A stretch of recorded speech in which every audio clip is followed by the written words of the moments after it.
ஆனத்தூர் ஐயனார் வீரம் பார்த்துங்க.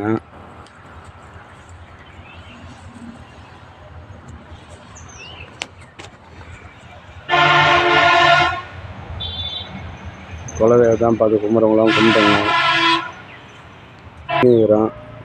அக்னி வீரம் வேறு பார்த்துங்க.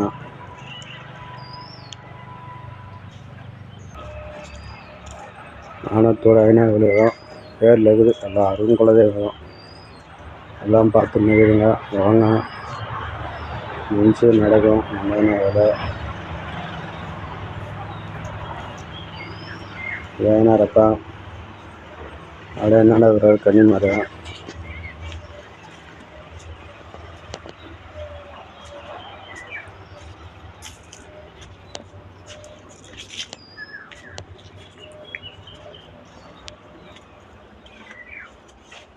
என்ன நினைக்கிறீங்களோ அப்படியே நடக்கும். குலதெய்வம் தான். திங்கக்கிழமை கும்பிடலாம்.